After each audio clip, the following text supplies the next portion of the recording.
Monday, Monday, Monday. Hard, hard, hard. Couchhard!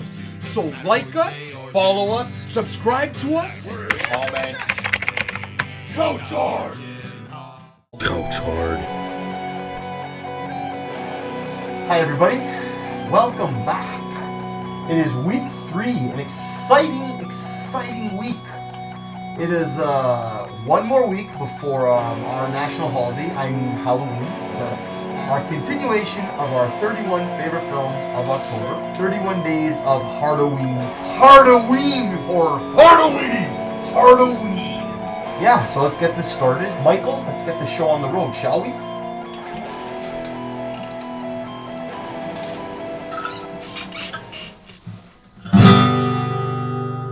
When you're feeling down, just turn on couchhard. On pair of shoes or all you need, turn on couchhard. We're jacking along, friendly song with your direction.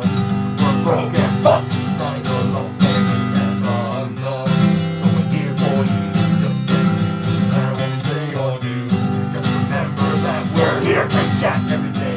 We're couching hard.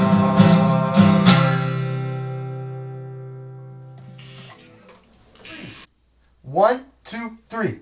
Oh yeah. You win. You win, Michael. Are you happy? Okay, so Mike, what do you got? Alright, I'm going to start the day. We've already spoken about this one, so this will be short.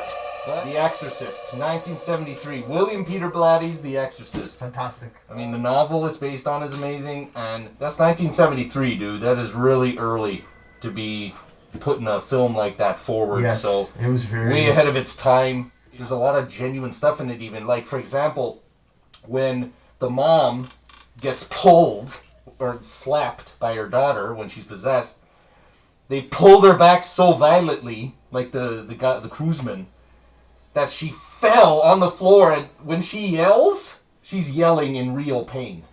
If you can handle that movie, you can handle all of them. And I'm not talking about with your 30 friends Just at a birthday, and they're, oh, look how garbage this is, look how garbage this is. I'm talking about midnight. sitting down and watching it on your own. On your own in the dark. Yes. Okay? And let your fears take over you. Yeah. To start off my week, I picked was Rob Zombie's Halloween. Ah. Fucking outstanding. I fucking love that movie. Again, I'm not dejecting, I'm not putting down the original. I never do, guys. It's just, the new one is, he's stronger, he's bigger, he's faster, and it's just, that's more threatening to me. I like the more like he's like a truck than the whole, phantom, It's more based supernatural. in something tangible Yes. and in reality. And I think I just like that more. Yeah. Like I said, I like the original. You know what I really loved about Rob Zombie's Halloween? Was the origin. Showing him when he was a child. Yes, how he's abused. That scared the shit out of me. Yeah, When he cracked Yeah. and he beat the shit out of that kid, the bully, Yeah. I was like, oh my god, Yeah. this is wow. That's how he came to be. So it gave me a wanting more. I really want to know when he turns and why he turns and reasons why he does it. It made it unique.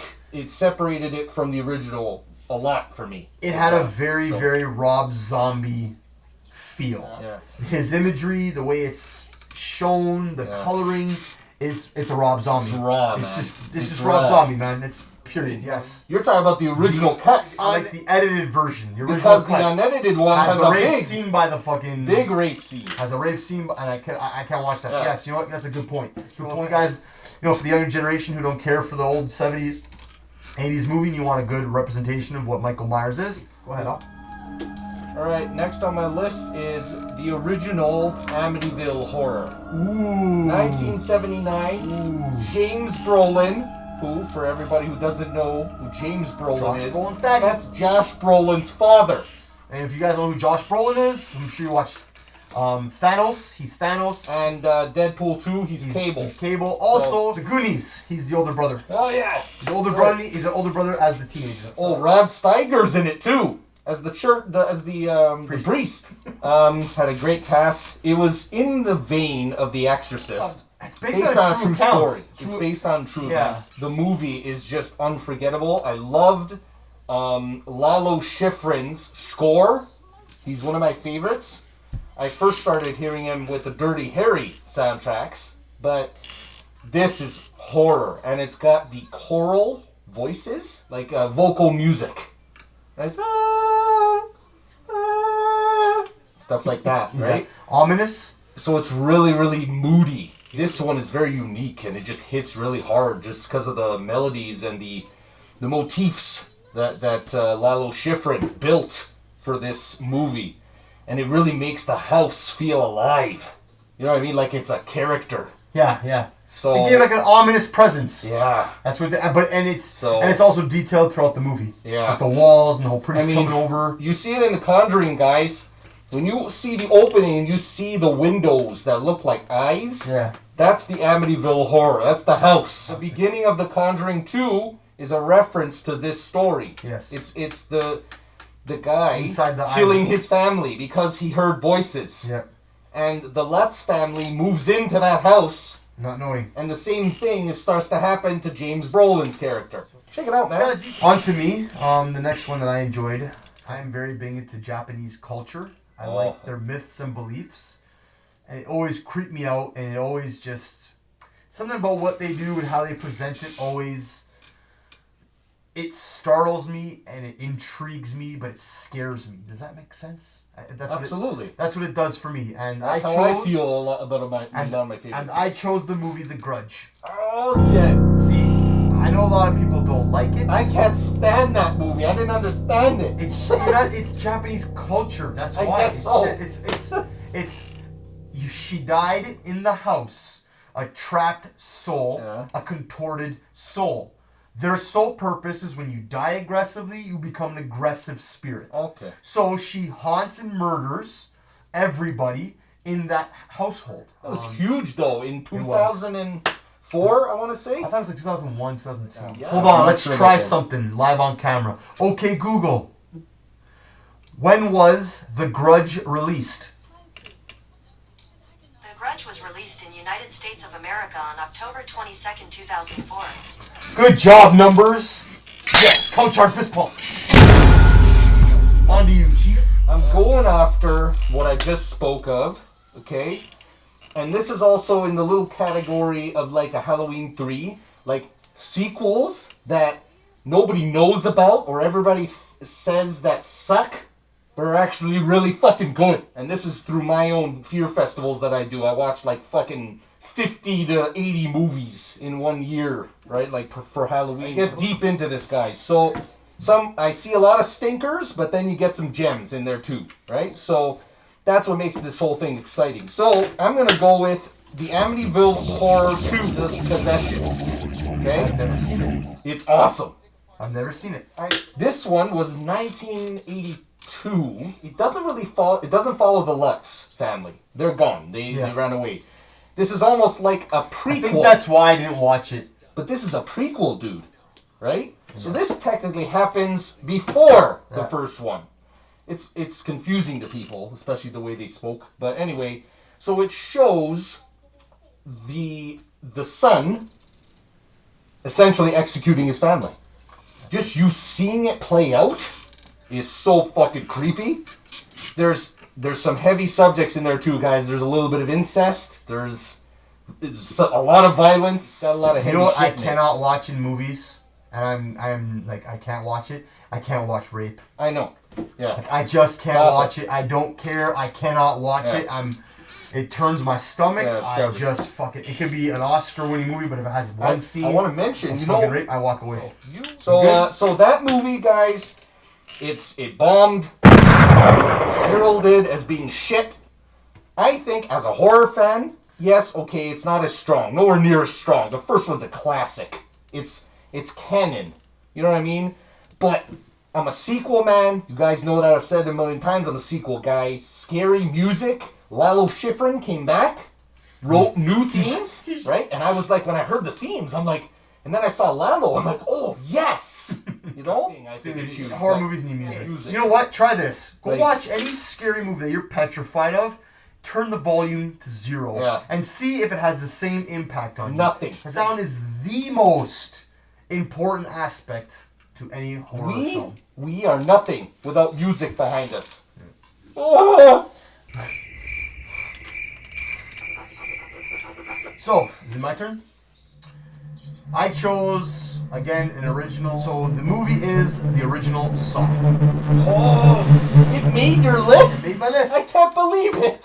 Saw 1.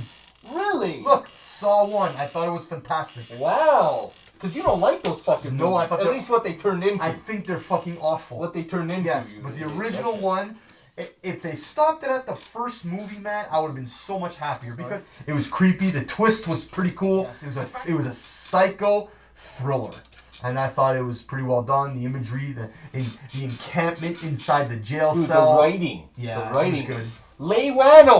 Leywano. In the vein of what I just mentioned again, it just happened to be like this. Sequels that are heralded as shit or just nobody gives a fuck about that are awesome. Exorcist 3. I haven't watched that either. Fantastic. It actually connects with the first one too. George C. Scott is in it. Fantastic actor. So The Exorcist 3 actually relates back to part 1 if you're just not interested in seeing a totally separated idea in the Exorcist franchise. It's got like it's a mystery. It's got like a police thriller thing going on. I will never ever forget some of the shit I saw in that movie. And that's what hit me hard. It doesn't try to beat the first Exorcist because I think that's nearly impossible. Instead, it kind of goes on its own path and gives it little nods to the first one. Now, here's a little interesting fact. This movie was actually, it's based on a different novel. But they made it into, it has another different cut. So they made it into The Exorcist 3.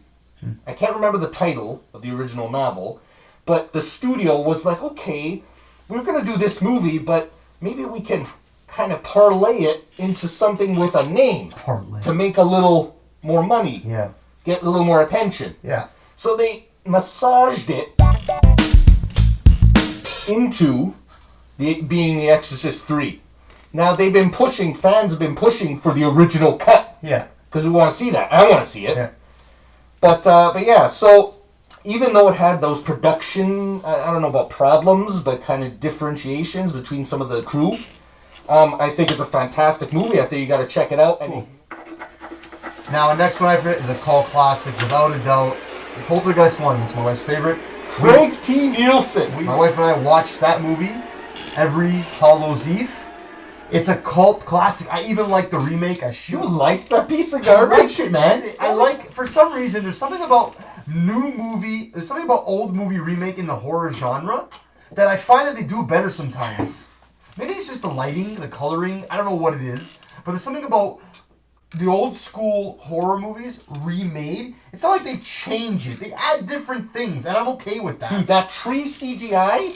Okay. They ran out of CG money. Okay, you're talking about CGI. Fine. I'm not saying the movie's perfect. I'm saying it doesn't replace part 1. I'm saying it's a good addition. And I'm saying... What? I can like it. I love it, man. You liked Exorcist 3? I thought that was a flop. You never watched it. You're right, because I don't care. Why do I need to watch it? I'm talking for them. Why do I need to watch that crap? The first one scared the shit out of me enough. Movie again. The director of the original Texas Chainsaw Massacre, Tobe Hooper. That's who it is? Good job. Guys, check out Poltergeist. I think you'd enjoy It it. holds up. On to you, Chief. I'm the chieftain. That's why my movie is called Halloween. Oh, yeah? Mine's called Scream, because you know what I do? I make them fucking scream for their life. You do nothing. You stand in a bush. Touche. You said Poltergeist. Yeah. Poltergeist 3. Never watched it. You've never watched it? Nope. It's so fucking I'm an creepy. origin story guy, man. I'm doing the whole, like, watch these, because everybody says they suck. Like, you won't think of some guy saying, go watch Poltergeist 3. Yeah. Right? So we're trying to give you something a little different, maybe. There's a lot of use of mirrors in that one. Kind of creepy. This parallel universe. Yeah. It looks like an apartment building, but for me, again, it's an image that I could see in a nightmare. Yeah. So you have that psychological And creepiness. makes me shit my pants. It's Tom Skerritt is in it from Alien, Yep. but it just stuck with me. You know what I mean? Fair enough. I enjoyed it. It's a ride. I had a great time. Check it out. Next one for me is the original Evil Dead.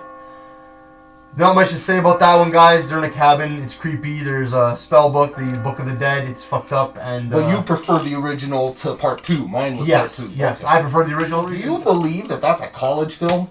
Yeah. Like, Hey, man. wow. You know what? You take a chance in life, you never know where you're gonna end up. That's it. That's it. So if you like creepy, scary, demonic shit, it's what's gonna give you. So I picked Evil Dead, the original movie. I'm going to go with one of my favorite directors. And Canadian boy, David Cronenberg. Ooh, I know what you're talking about. I know what you're gonna say already, and I can't believe I didn't write it down. No, you don't know what I'm going to say. I know what you're thinking, but it's not. I should have wrote that one too, but I didn't. I'm going to go with Shivers. Ooh. That's his first movie, I watched that right? movie. It was very low budget. Thought you were gonna say The Fly, man. Yeah. Body horror. Yep. That's the genre, guys. When stuff is happening to your body. Yep. Very And simple. you see shit falling off. Very simple. Or shit growing. Very or, simple. Yeah. That's interesting. That's an interesting aspect you just brought to the show. All based in Body makeup. horror. Creativity and makeup. It's amazing. It makes my stomach turn, which is why I love it. Like, remember what you were saying? It makes you uncomfortable, but you want to move into it? Yeah. This is exactly how David Cronenberg makes me feel. Shivers is just about, it's almost like a zombie-like idea. Shivers is just about this undefined virus that makes everybody want to fuck. So it's pretty fucked up. Everybody gets basically nuts. And like there's blood everywhere. Wanna get nuts? Psh, let's get nuts. So it's just really, just very out there. It's very creative. It's very simple. So you gotta really let your mind go for this one. But again, the music, the colors, the time it has to do a lot with, man. 1975, it just really, and it's all in an apartment building. It's really fucking scary. So check that out, Shivers, David Cronenberg. Now, talking about body horror, I picked the more recent Evil Dead. I absolutely loved that remake more than the original. Wow. That is the fucking truth. That remake is disturbing. It is dark. The opening scene where the witch girl's attached to the pole and she's talking to her dad. Daddy, don't. I'm gonna fuck your soul, Daddy. And that's just messed up. And the scene, we're talking about body horror, she carves her face with a piece of glass. She's just skinning her face off, dude. She's like... Yeah. And she's cutting her face, dude. That just... Sticks, eh? There's barely any CG. Barely any. Even the way, like, he went... Makeup. Even the way the vines and shit went up her, and just... You know what, man? It's just... That movie was disturbing. And so, guys... In saying this, I liked the more recent Evil Dead way more than the original. I thought it was just that much better. It brought more fear to it. It brought no comedy. It just felt more. It felt That's more. a key. It felt more of the time, and it was just. It was void of all comedy. I felt an absence because it didn't have that comedy. Yes. All right. I'm gonna say one more. David Cronenberg's Rabbit. Okay. Never seen that either. It is cool. It is just really scary. He has a lot to do with sexual themes and sexual desire, like the flesh. Yeah, you know what I mean? He even mentions it in The Fly. Yeah. Right? So he has that idea all the time. Temptation, right? Animalistic kind of feelings and the reptilian brain, right? He has a lot of those themes in there. This lady, she gets in a car accident and she ends up in this really cutting edge hospital, kind of like plastic surgery. You don't even see any of this, by the way, guys. That's what's really cool. It leaves it all to your imagination. Anyway, they graft this skin on her, okay? But what happens is she starts developing, it's body horror again, okay? So she develops a sort of appendage in her underarm.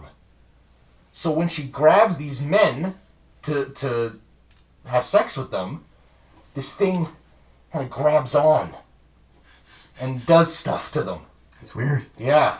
And she needs more and more of it. It's kind of like a vampiristic kind of, like a temptation, right? Yeah. She needs to feed. Yearning. Kind of. It's like a downward spiral. It shows her path of destruction. A new, amazing procedure this is supposed to be. She's recovering, but it goes wrong. Mm-hmm. Pure sci-fi horror, body horror. So that's my next installment. Check it out. David Cronenberg's work, period. I think you should just give a whirl. Okay, so my next favorite one, and going back, it lasts forever. People use this line all the time. From one of my favorite directors, M. Night Shyamalan's The Sixth Sense. Cannot go wrong with that movie. It's got a really twisted ending. It's creepy, and I don't like to reveal much more than I have to because I never connected with that one. Why? I don't know. Maybe because everybody told me the ending before I saw it. Maybe. Fucked it up. I guess. Maybe. That's what it is. That movie's based around the pinnacle of its ending. So if it's spoiled for you, you anticipate what's happening, you stop But that was huge for Shyamalan. That put him on the map. Yeah. It was a good twist, man. Fantastic, guy. Alright, this is our final one. This is our final one, and this is week's the fucking episode. This is gonna be odd. I wonder if you've even seen this. Okay. It's called Monkey Shines. You ever seen the one with the toy monkey on the front? Yeah. I checked it out because I'm like, I saw this at Blockbuster Video every week, this cover, and I'm like, fuck that, it's got a stupid monkey on it. Guys, it's about a paralyzed guy who, he feels, obviously, he loses the ability to walk. He gets this monkey, or a friend of his, so he's running a program with these monkeys that trains them to get them to do things, and somehow they're connected mentally. They get connected mentally, right? So basically what happens is that he starts to, through his resentment and through his deep anger and stuff like that with people, like grudges and stuff like that, this monkey starts going out, getting to people. So I know it sounds weird. Absolutely ridiculous. That sounds out of this world, buddy. It's You're crazy. You're on this one. But the movie, guys, I'm telling you, it works. There you go. Guys, George A. Romero. Zombie King himself. The Zombie King, but I choose a movie, Monkey Shines. Not zombie based. It was unlike anything I've ever seen. So, Sweet. Yeah, something a little different. 1988, interesting time as well. So, yeah, check it out. Another Stephen King fantastic book. Not much to say about this. Watch our previous episode. I think you mentioned it. It's Stephen King Cujo. Oh, yeah. Less to be said. A fucked up dog that wants human flesh. That is scary shit. Period. I am not afraid of dogs. I love dogs. But still the concept of a scary dog, vicious dog, it brings out a fear that people have in life. That I look at a cute puppy, he looks at a dog as about to ravage his throat away. So I respect the uniqueness in the fear, and that's why it's on my list. Cujo, Stephen King's, and it's fantastic. So, guys, this concludes week 3 of HARDoween's film festivals. 31 days of our favorite movies. Type in the comments below, guys. Subscribe, like us, give us a call, give us some comments, man. That's it. So, and we'll be seeing you guys next week. Enjoy. And Part 4 next week. Stay tuned. Stay hard. stay scared. Hard. Hard. All right, let's do it. Let's bring it. Go. Hard. Yeah. Hard.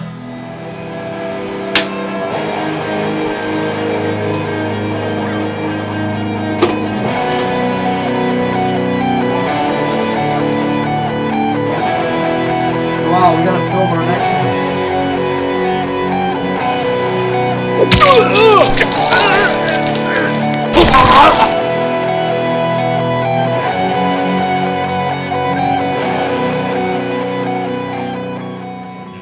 to see more of our hardness? Like! You said hard nuts. The fuck is that? You want me to start it? Hello everyone. If you like what you see and you want to see more of our hardness, Like us! Comment! Follow us! Subscribe! Couch hard!